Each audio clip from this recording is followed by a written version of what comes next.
Buenas noches, Gran Canaria, bienvenidos y bienvenidas a este espacio, al espacio en persona. Les recordamos que nos pueden escuchar a través de la radio, su radio, la 94.8 de la frecuencia modulada y, como no, también a través de internet, www.canal13digital.com. Esta noche tenemos a nuestro compañero habitual en esta casa, Carlos Pineda. Muy buenas noches, Carlos, bienvenido. Buenas noches, María, como siempre un placer aquí en Canal 13 Digital. Cuando dejas de fallar un par de semanitas por temas laboral, te echamos de menos, ya la noticia se acumula. Yo también les echo de menos a ustedes.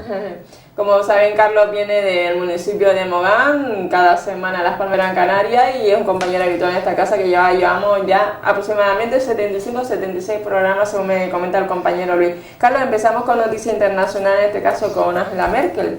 A 2 meses de las elecciones, ella no ha dicho que no va a subir los impuestos.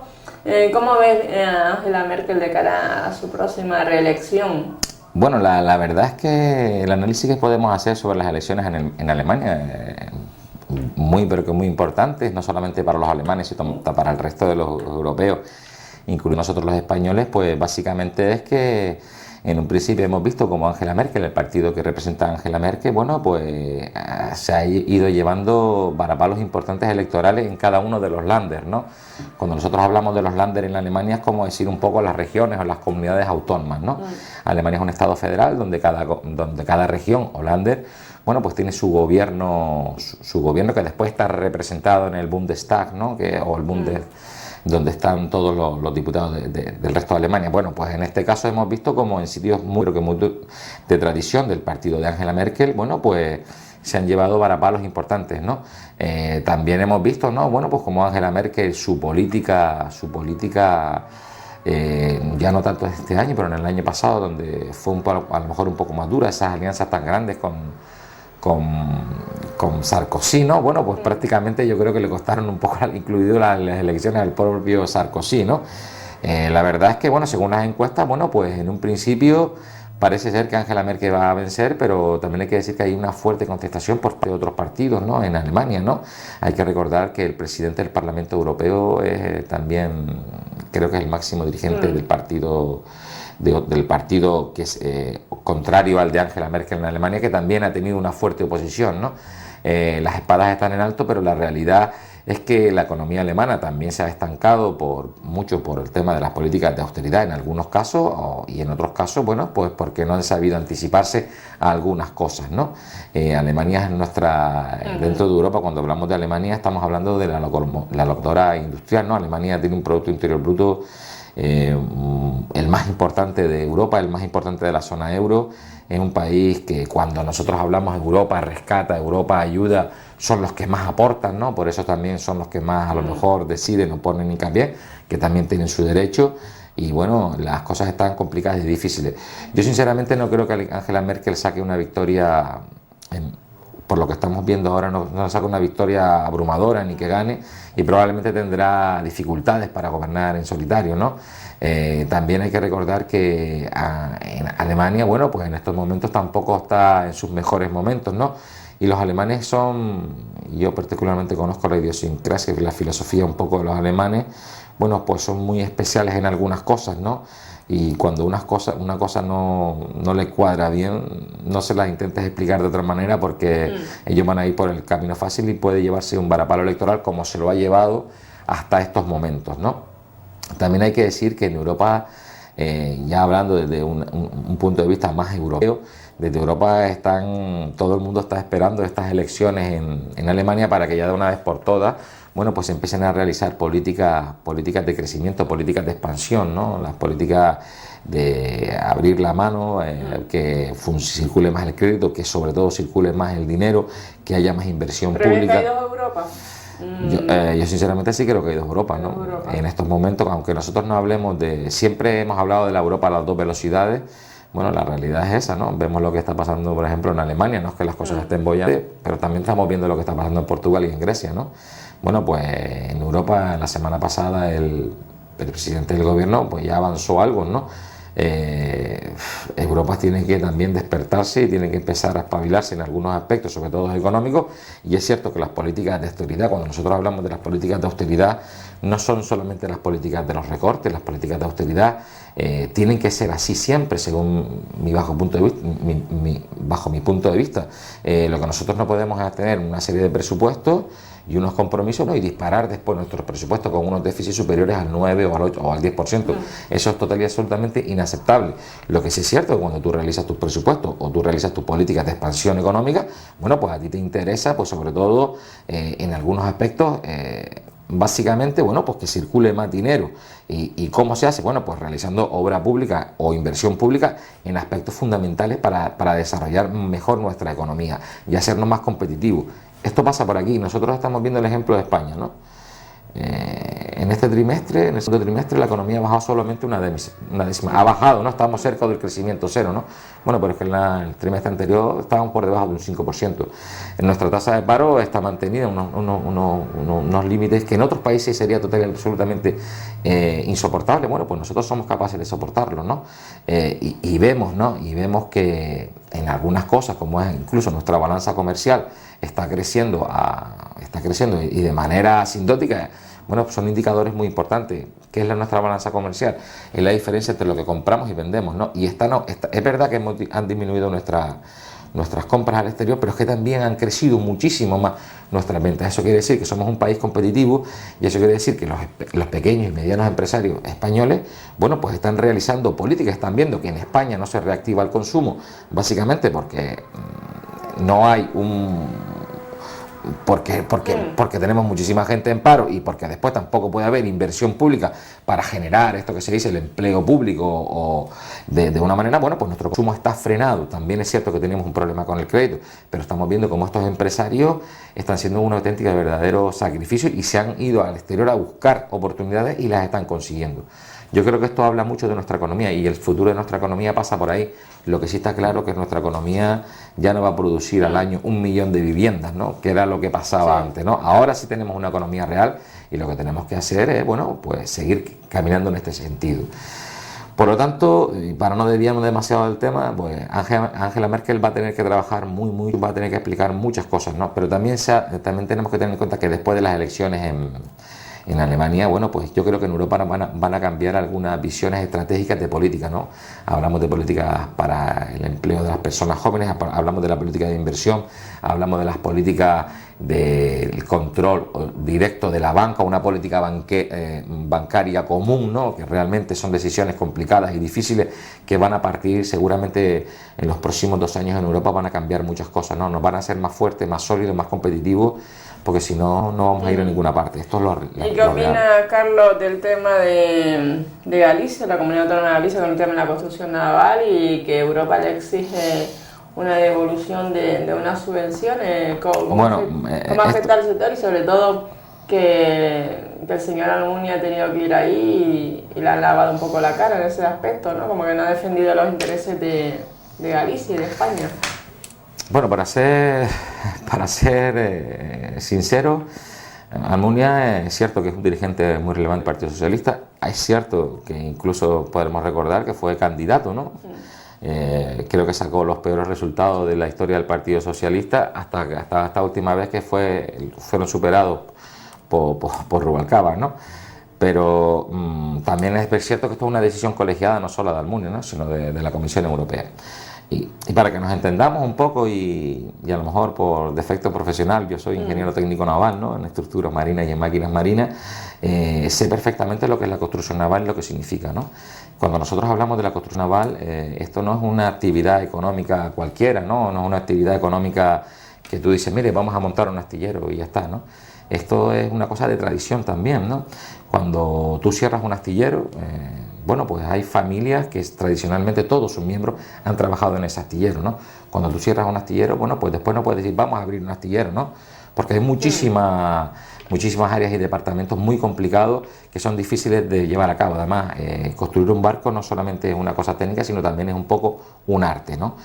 Pero para que nos entendamos qué es lo que está pasando con este problema, cuando nosotros hablamos de, porque está el armador, que supuestamente es el dueño del barco, están los astilleros y están después los inversores, ¿no? ¿Qué problema es el que hay, no? El problema básicamente es uno, ¿no? El mundo es muy, pero que muy competitivo, y en la construcción naval también, ¿no? El máximo constructor del mundo naval, creo que alguna vez lo hemos dicho, bueno, pues es Corea, ¿no? Bueno, pues el Estado coreano, a la gente que va a construir barcos a Corea, les da unas prebendas especiales, ¿no? Es muy fácil construir un barco, prácticamente te dan el dinero con unos intereses muy, pero que muy bajos, y por lo tanto a los constructores, a la gente, a los armadores internacionales, bueno, pues les va bien ir allí, ¿no? El problema para que nos entendamos en qué consiste este problema, porque parece todo un poco complejo, donde hay tres patas, ¿no? Por un lado está el astillero, por otro lado están los armadores, que supuestamente son los dueños del barco, y por otro lado están los inversores, ¿no? Entonces, si nosotros supongamos, ¿no?, que un barco cuesta 100, ¿no? Construir un barco en España cuesta 100 unidades de la moneda que queramos poner, ¿no? Pero a lo mejor en el mundo el precio de ese barco, por distintas razones, en China, en Corea, por la mano de obra, por los beneficios que te da el Estado o las ayudas que le da a los armadores para construir estos barcos, bueno, pues la realidad es que el precio es 90, ¿no?, en el mercado internacional. Bueno, pues teníamos una figura aquí en Europa, que es la que se estaba utilizando en España, que era la misma que se están utilizando en Francia, a la que sí se le ha aceptado este problema, pues consistía en que, bueno, que el armador pagaba 90, bueno, y las otras 10 la pagaba un inversor que no tenía por qué ser, no tenía nada que ver en absoluto con el mundo naval. Estamos hablando de Inditex, estamos hablando del Corte Inglés y de muchas empresas por el estilo. Bueno, pues el inversor, por invertir estos 10 en el barco, que se lo gastaba el inversor, bueno, pues recibía unas excepciones fiscales de 11, ¿no? Por lo tanto tenía un beneficio de 1, ¿no? Por lo tanto, esto era lo que estaba manteniendo los pedidos de barcos en los astilleros a los que nosotros hablamos. Además, estamos hablando de un tipo de barco muy concreto, que son los offshore o remolcadores offshore. Son esos remolcadores especiales que se utilizan para mover las plataformas de aquí a allá. Hemos visto algunos son rojos con las cubiertas de popa plana, ¿no? Que tienen una potencia de tiro elevada, que son para navegar por alta mar, para hacer travesías importantes, ¿no? Bueno, pues estaban haciendo esto. Bueno, pues lo que ocurre es que en Holanda estaban haciendo también este tipo de barcos. Lo que pasa que el buen hacer de los astilleros españoles, además prácticamente al mismo precio, la velocidad, la capacidad de producir este tipo de barcos y sobre todo el buen hacer y la fiabilidad de estos astilleros, bueno, pues estaban haciendo que el mercado se desviase demasiado hacia el sector, hacia los españoles, ¿no?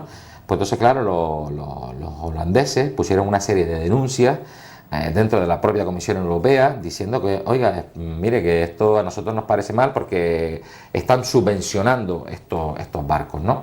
Bueno, pues resulta que prácticamente a los franceses no han tenido ningún tipo de problema. En cambio, los españoles sí tienen que devolver las ayudas. Pero tienen que devolver las ayudas no los astilleros y no los armadores. Tienen que devolver las ayudas los inversores.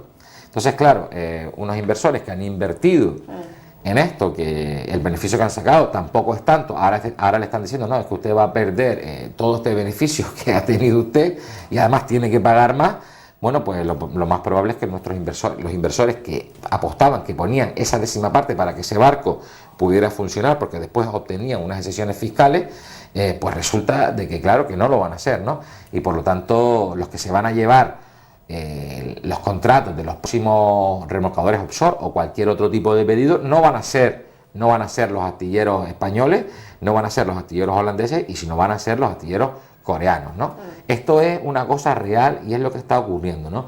También hay que decir que todo el sector naval, que es un sector muy pero que muy importante, todo el sector, incluidas las comunidades autónomas afectadas, incluido el propio Ministerio de Industria, ¿no? Con el propio ministro, bueno, pues están trabajando de manera conjunta para reclamar y decir que oiga, y además no lo van a hacer por decisiones a lo mejor o ocurrencias o decisiones incluso políticas, sino con legislación pura y dura, ¿no? Y bueno, y se está comentando que hay bastante jurisprudencia aceptable en donde se va a poder solucionar este problema. Lo que sí es cierto es que muchísimos contratos de barcos que se iban a hacer, bueno, pues se están anulando, ¿no? Se están anulando sobre todo porque va a empezar a haber bueno, pues una falta de decir, mire, es que yo ahora no puedo invertir aquí, no le puedo ayudar a usted a hacer el barco, porque que después lo voy a tener que pagar por aquí, ¿no? Esto es lo que está ocurriendo. Lo que va a hacer es alejar a los inversores. Hay que decir que la comisaria de competencia, ¿no?, en el año 2007, 2008, no recuerdo exactamente bien, bueno, pues ya tenían este problema sobre la mesa y emitió una carta, ¿no? Una carta diciendo que era correcto lo que se estaba haciendo, aunque también hay que decir que la propia Comisión Europea está diciendo al respecto de que, bueno, que esa carta nunca se fue de manera oficial a través de la propia Comisión y por lo tanto no le dan validez a esa carta, pero bueno, es una Comisión Europea que escribe una carta sobre un tema que habla sobre algunas cosas, bueno, pues esta es una cosa real. Lo que sí es cierto es que el sector naval es muy, pero que muy importante. Además, cuando nosotros hablamos del sector naval, incluso aquí en nuestra propia ciudad, las Palmas de Gran Canaria, bueno, pues es un sector muy competitivo, es un sector, y cuando me refiero muy competitivo es que hay mucha competencia internacional y también hay departamentos en los propios astilleros, de reparaciones, de construcción, con muchísima competitividad, ¿no?, y altamente cualificados, ¿no? Nosotros hablamos cuando hablamos de cualquier tema, de motores, de sistemas eléctricos, de sistemas electrónicos, de sistemas de seguridad, de sistemas contra incendios, bueno, pues todas esas cosas van aplicadas, o sistemas de posicionamiento a través de GPS y todas estas cosas, bueno, pues todo esto están en los barcos, ¿no? Y es una pena que ocurra esto, y yo creo que lo que hay que hacer es defender la construcción naval a nivel europeo, y no solamente, bueno, mirar hacia el ombligo, ¿no? Yo creo que es importante, ¿no? Pues los chinos y los coreanos no les tiembla la mano si tienen que ayudar a los armadores, ¿no? Bueno, pues también tenemos que ser un poco espabilados y no tenemos tampoco que ser más papitas que el Papa, y si hay que echarle una mano a los armadores, pues hay que hacerlo, porque cuando nosotros hablamos de este tipo de industria, no es una industria de que tú abres un negocio y vendes algo que ya está manufacturado o elaborado, ¿no? Un astillero naval manufactura y elabora todo, ¿no? Hay talleres de calderería que son donde se hacen las chapas determinadas, y los tratamientos especiales y todas estas cosas, bueno, son muy complicadas, y es una pena que se empiecen a cerrar astilleros, sobre todo por lo que significa a nivel de alta tecnología, ¿no? Esto es una pena. Yo espero sinceramente que al final, bueno, pues como habíamos comentado, bueno, que la comisión, que a través de la jurisprudencia y la base jurídica sólida de la que se habla, bueno, pues se solucione el tema, ¿no? Otro tema importante es el hecho de que Rajoy comparecerá en el Congreso el próximo 1 de agosto para explicar el tema Bárcenas. ¿Cuál es tu valoración al respecto? Lo cierto y lo real es que es un poco complicado lo que ha ocurrido, ¿no? Nosotros hemos visto que después de las últimas declaraciones de Bárcenas, hay que recordar que Bárcenas, bueno, es cierto que fue tesorero del Partido Popular durante un año, pero que siempre trabajó durante 20 años en el Partido Popular. Y después, bueno, hemos visto que cuando entró en prisión, bueno, pues es cuando ha empezado a decir todas estas cosas. Entonces, la validez que hay que darle son también la validez de una persona que está en prisión, ¿no? A la que se le exige un patrimonio una fianza de más de 40 millones de euros, ¿no? Yo creo que aquí a veces estamos intentando, y además sobre todo por interés político o pensando que se va a beneficiar el otro partido por el tema de la corrupción, cuando hemos visto que la corrupción, no, pues afecta poco a los resultados electorales, ¿no? Pero sí afecta de una manera muy clara y muy directa a lo que piensa la gente sobre la actividad política, ¿no? Estamos viendo que la gente, bueno, pues desacredita en general a toda la clase y a los dirigentes de las clases políticas. Yo creo que eso es una cosa importante que deberían de empezar a tomar en serio algunas formaciones políticas, me estoy refiriendo concretamente al Partido Socialista, porque hay que hacer un poco entre todos para que no sigamos intentando desprestigiar la clase política. Yo siempre aquí he defendido la honorabilidad de la clase política y siempre he pensado que los políticos no tienen una maldad intrínseca, ¿no? Algunos lo harán peor y otros lo harán mejor, habrá gente y habrá algunos que son unos sinvergüenzas, pero como lo hay en todos los estamentos de la vida, ¿no? En los médicos, en los curas, en los profesores, en los policías y en muchas cosas. Bueno, habrá de todo, lo que hay que saber, y por eso no todos hay que desprestigiarlos, todos son malos, ¿no? El Partido Socialista, y desde el punto de vista analítico, político, a lo mejor está en una auténtica verdadera encrucijada, ¿no? No sale de una para entrar en otra. Vemos lo que le pasa en Galicia, vemos lo que le pasa en Cataluña, ¿no? Lo que están pidiendo los socialistas catalanes, no sabemos muy bien lo que es, no sabemos si el Partido Socialista de Cataluña está dentro del propio Partido Socialista o es otra cosa, ¿no? Parece que es otra cosa. Vemos lo que ocurre en Andalucía, ¿no? Que ahora de repente, bueno, pues aquí primarias, quitamos a uno, dejo esto, ¿no? Es todo un poco complicado lo que pasó en Ponferrada. Lo cierto es que el Partido Socialista ha tenido que salir más a la opinión pública para dar explicaciones de sus problemas internos. Incluso aquí en la propia comunidad autónoma canaria vemos un Partido Socialista en el gobierno de Canarias, un perfil total y absolutamente desaparecido, bajo, donde prácticamente es como si no estuviese el vicepresidente, que bueno, que es el presidente del Partido Socialista en Canarias. Pues prácticamente ni se oye más a la consejera de Industria, que sea Paquita Luengo, ¿no? Curioso, ¿no? Parece que van no un paso, sino 16 pasos por detrás de Coalición Canaria, ¿no? Vemos estas circunstancias. Bueno, pues parece ser que el Partido Socialista ha visto gasolina o ha visto petróleo ahora en esta herida dentro del Partido Popular, como es el tema de Bárcenas, cuando en realidad yo creo lo que aquí nos tenemos que preguntar es, pues, oiga, vale, una persona estará dando acusaciones, estará diciendo es que ha cogido, es que no ha cogido, yo le he dado a este, yo le he dado al otro. Usted lo que tiene que hacer es demostrarlo. Pero sobre todo yo creo que Bárcenas lo que tiene que hacer, que es lo más importante, y por eso no debemos, el árbol no debe tapar el bosque. El problema real de Bárcenas es que explique de una vez usted de dónde ha sacado este patrimonio, ¿no? Y estamos hablando no de 40 millones de euros, sino de muchos más. ¿Usted lo ha hecho de forma honrada? Bien, perfecto, le aplaudimos y díganoslo para los demás poderlo hacerlo. Pero si no lo ha hecho de manera no honrada, bueno, pues también usted va a pagar sus consecuencias. Yo creo que este es el verdadero problema. También entiendo que el Partido Socialista ve una oportunidad de morder al Partido Popular en este aspecto.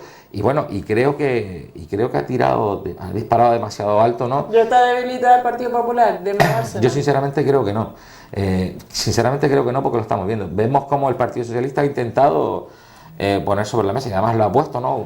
Con esa frase grandilocuente que iba a dar explicaciones, que iba a no sé qué, con una moción de censura, ¿no? Bueno, al final no sé si van a hacer o no va a ser la moción de censura. Lo que sí es cierto es que el presidente va a comparecer y va a hablar no solamente de ese tema, y va a hablar de otras muchas cosas. Lo que no se le puede pedir al presidente del gobierno, y como sí parece que sí está, es que dirija su agenda política una persona que está en prisión, que está acusada de muchos delitos. Lo que no se le puede pedir es que aceptar, ¿no? Y todo, porque cuando hablamos del presidente del gobierno, que también es el presidente del Partido Popular, no debemos de olvidarnos, Mariano Rajoy nos representa a todos. La dirige una persona que está en prisión. Eso es una realidad. Pero sí parece que Bárcenas lleva la agenda política del Partido Socialista, ¿no? Porque una moción de censura, creo que en España, no recuerdo yo, en todos estos años, por lo menos en los gobiernos socialistas, y después en los gobiernos del Partido Popular y ahora de nuevo en los gobiernos socialistas, no recuerdo yo una moción de censura en el Parlamento, ¿no? La verdad es que no la recuerdo. No sé si con Alfonso Guerra o con Felipe González. ¿Con Felipe González hubo una moción de censura? Creo que sí. Bueno, pues la verdad que no recuerdo. Lo que sí es que estamos viendo como Bárcenas sí está manejando la agenda del Partido Socialista, ¿no? Pero Bárcenas ha dado información bastante a la opinión pública, ¿no? ¿No crees tú que realmente el hombre ahí se ha visto solo y ha tirado de la manta o de la sábana? No sé. Bueno, yo... vamos también a ver, a Cospedal también, a la Secretaría General sí, exacto, del ¿no? Partido Él acusa, Cospedal ha dicho ya que va a volverse a querellar, ¿no? Yo lamento la situación de todo el mundo aquí, ¿no? Yo sé que no es bueno, pues yo no me alegro de que nadie esté en prisión, de que nadie tenga problemas y todas estas cosas. Es cierto que Bárcenas tiene muchos problemas, pero también es cierto que Bárcenas tiene muchos problemas porque a lo mejor pues no está explicando bien las cosas, o porque no está diciendo la verdad, ¿no? O porque a lo mejor ha cometido muchos delitos. Esa es la realidad. Yo creo que lo que tiene que hacer Bárcenas no es disparar hacia los demás, sino es decir, mire, ¿usted por qué tiene este dinero? ¿De dónde ha obtenido usted este dinero? ¿De manera lícita? ¿De manera ilícita? Es lo que tiene que explicar de verdad. Y eso hasta ahora no lo ha explicado nadie. Vamos ahora al tema del gobierno autónomo. Ya han pasado 2 años, creo, que no sé. Estabas hablando antes, Carlos, que el PSOE está ahí, pues ni se le oye ni se le espera en el gobierno de Canarias, que muchas veces sale más pues en ruedas de prensa. Pues la señora Paquita Luengo, que es consejera de Industria y Comercio del Gobierno de Canarias. José Miguel Pérez, ¿no? Y más ella que José Miguel Pérez, que es el vicepresidente y sobre todo consejera de Educación. Y sobre todo en materia también de medios de comunicación, que el PSOE cuando está en la oposición, dando leña todo el día a la Policía Autonómica y a la Tele Autonómica. Y realmente, ¿qué está haciendo el PSOE y cómo ves el partido de Coalición Canaria, que ha gobernado siempre en Canarias?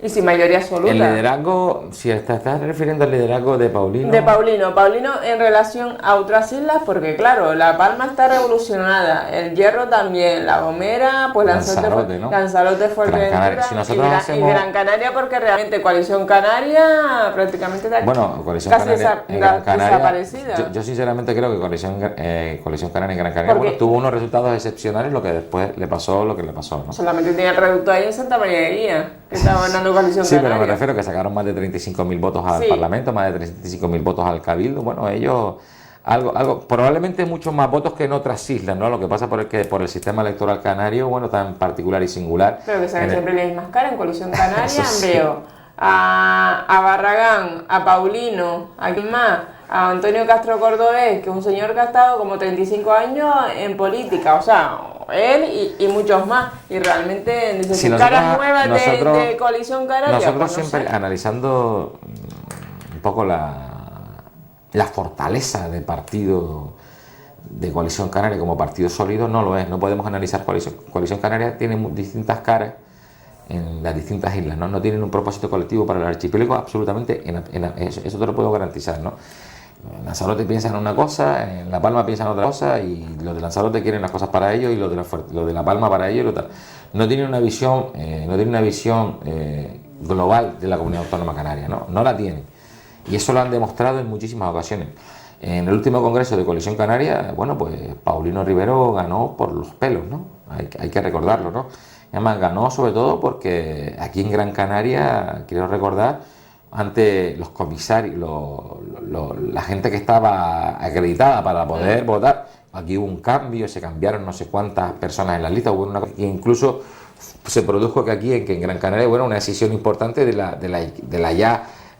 otras decisiones que ha tenido aquí Coalición en Gran Canaria, porque hay que recordar, pues el Partido Nacionalista fuerte quizás en Gran Canaria sea Nueva Canarias, ¿no? Muy por encima de Coalición Canaria. Pero Nueva Canaria también tiene las mismas caras que Coalición Canaria. Sí, pero si estamos hablando de representatividad en Canarias, en Gran Canaria, es eso. Vemos lo que estabas comentando en La Palma, ¿no? La Palma. En La Palma, bueno, pues se ha perdido mucho poder, ¿no? Y Coalición Canaria básicamente mueve dos cosas, ¿no? Sí, lo hemos visto, ¿no? Y una es intereses partidistas y la otra es cuota de poder, ¿no? Pero bueno, los resultados electorales han sido los que han sido y han perdido muchos ayuntamientos, incluso muchos cabildos importantes y tradicionalmente de Coalición Canaria. Sí. Estamos hablando de La Palma, ¿no? Vemos lo que pasa en La Palma, vemos lo que pasa en El Hierro, vemos lo que pasa en La Gomera, vemos lo que pasa en Lanzarote, ¿no?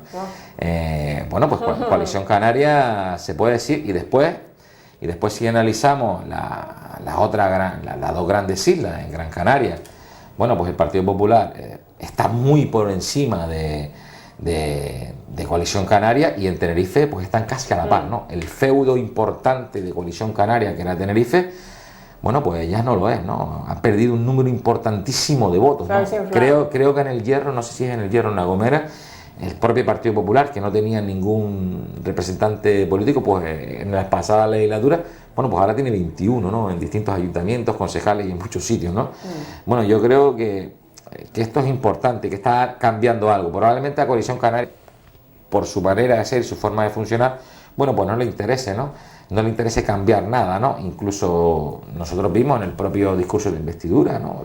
del presidente del gobierno, Paulino Rivero, donde hablaba de la modificación del sistema electoral, y ahora ya he oído algunas declaraciones de Barragán que sí, que es muy importante el sistema electoral canario, pero que no es el momento, porque tenemos que trabajar tenemos que trabajar por Canarias y tenemos que pensar ahora en el problema real, que son los parados.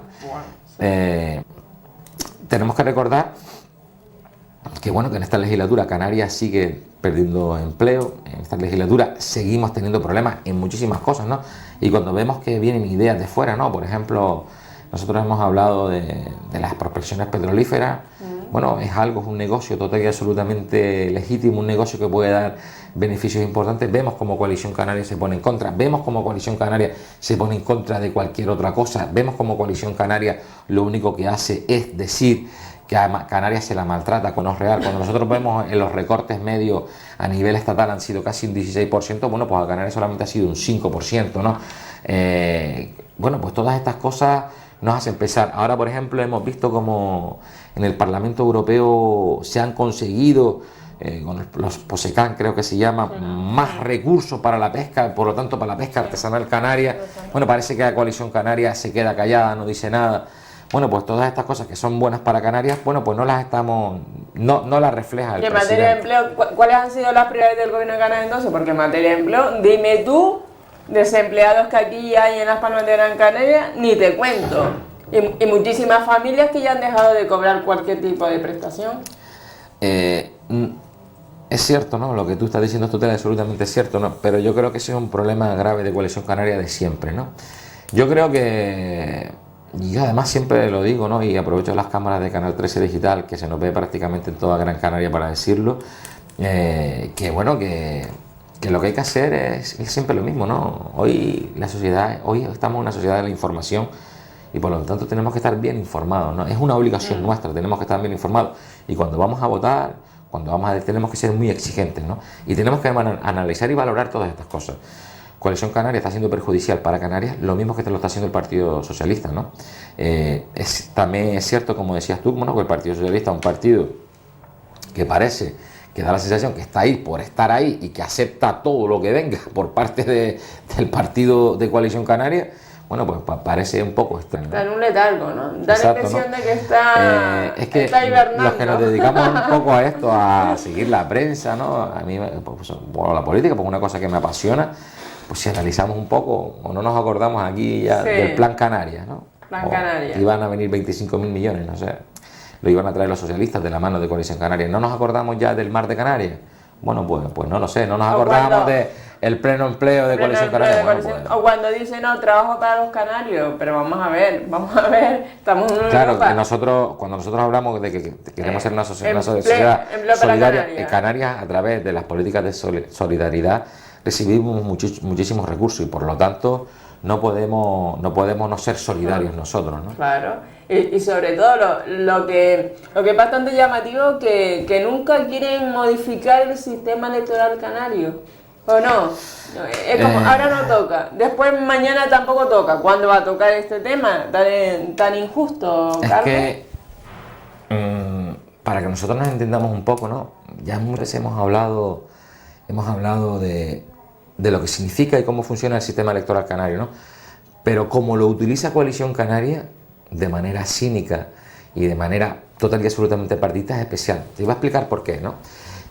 Si hoy por hoy, ¿no?, los nacionalistas de Fuerteventura, bueno, pues no quisieran ir conjuntamente con Coalición Canaria, tendrían que sacar el 30% de los votos de Fuerteventura para poder estar dentro del Parlamento de Canarias, ¿no? Por lo tanto, es una manera de tenerlos atados y bien atados. O usted viene con nosotros, o usted tiene que sacar el 30% de los votos de Fuerteventura, o si no, tiene que sacar el 6% de los votos en toda la comunidad autónoma, ¿no? Algo total y absolutamente casi imposible, porque casi ningún partido es capaz de sacar un 30%. Por eso te digo que la manera en la que utiliza de manera cínica y de manera de coacción Coalición Canaria el sistema electoral es ese. Si el sistema electoral canario no fuese otro, ¿no?, las barreras electorales fueran otras, Coalición Canaria estaría total y absolutamente desmembrada, porque lo único que une a Coalición Canaria hoy es el sistema electoral. Porque después vemos, la ideología política no tiene absolutamente nada que ver, y después todas esas decisiones se reflejan en el gobierno de Canarias. ¿Entiendes? Lo que quiero decir es que cuando tú estás al frente de un gobierno de Canarias, tú tienes que tener una visión colectiva y de un propósito colectivo de toda la comunidad. Tú no puedes tener una visión singular de una isla y que el consejero, si es de La Gomera, pues decida cosas buenas que son para La Gomera, que para el sistema de La Gomera. No, tendremos que adaptarnos. Por ejemplo, ¿no? Ahora lo hemos visto con la ley de turismo de Canarias. Bueno, pues la ley de turismo ha perjudicado tremendamente a Gran Canaria. ¿Por qué? Inclusive ha llegado al límite hasta que incluso la propia la única diputada por Coalición Canaria, Marimar Julio, votó en contra de esta propia iniciativa a la que iban a abrir el expediente, a la que le iban a hacer tantas cosas y al final no le han hecho nada. Es la única cosa que en política le he visto hacer coherente a esta diputada. Bueno, y la iban a papelar. Bueno, la única vez Pues, ¿por qué ha votado en contra? Pues sencillamente, bueno, porque el mercado internacional del turismo, en el que cada vez somos más competitivos, bueno, pues una de las cosas que se piden son en los hoteles de 4 estrellas, ¿no? Donde hay una suficiente calidad de servicio y donde los precios no son demasiado elevados. Bueno, pues decimos, no, esto ya no, aquí no se pueden hacer más de estos hoteles, ¿no? Cuando en Canarias sabemos que en Gran Canaria podría haber una demanda muy importante de este tipo de hoteles. Pero sí decimos, bueno, no se pueden hacer ni en Gran Canaria ni en ninguna parte, pero claro, pero es que Tenerife ya tiene su cupo total y absolutamente ocupado, no le interesa, ¿no? Entonces, ¿qué es lo que pasa? Entonces después los resultados, o cuando hacemos los recuentos, las estadísticas, vemos por qué a Tenerife, por ejemplo, van 1 millón de turistas más que a Gran Canaria, ¿no? Bueno, pues esta ley que perjudica tremendamente a Gran Canaria, y no solamente a Gran Canaria, hablamos de Fuerteventura. Fuerteventura es una isla que tiene un potencial turístico impresionante. Bueno, ¿por qué tenemos que decir que no? Bueno, mire, es que no, usted no puede hacer eso, tiene que renovar. Bueno, pues yo creo que no, o Lanzarote, pero es que Fuerteventura es una isla en la que todo está por hacer. Bueno, pues esta ley cohíbe, estrangula y no te permite hacer. Bueno, esto es lo que está haciendo Coalición Canaria, y además el Partido Socialista lo aplaude y lo apoya, ¿no? Y realmente Fuerteventura también está ahora súper llena con el tema del windsurfing, que es a nivel internacional, en las noticias europeas, pues se ve la isla de Fuerteventura con un solajero increíble y cantidad de turistas, cantidad de gente que va, y sobre todo para el comercio fantástico, ¿no te parece? Exacto, no, yo creo que tiene que ser así, porque es que además cuando nosotros tenemos un sector que es como el turismo, que vemos que somos tan competitivos, que somos tan buenos internacionalmente, lo que no podemos hacer es aplicar y generar y producir leyes coercitivas, que prohibimos, que borramos, que eliminamos, que no te dejamos. Eso no puede ser así, ¿no? Y esa filosofía tiene que empezar a cambiar, ¿no? Y es una pena que haya ocurrido esto, ¿no? Pero bueno, también aquí a través del Cabildo de Gran Canaria se está haciendo una defensa importante de Gran Canaria, y estoy seguro que el presidente José Miguel Bravo, bueno, pues está por buena labor y al final se obtendrá algún tipo de resultado, ¿no?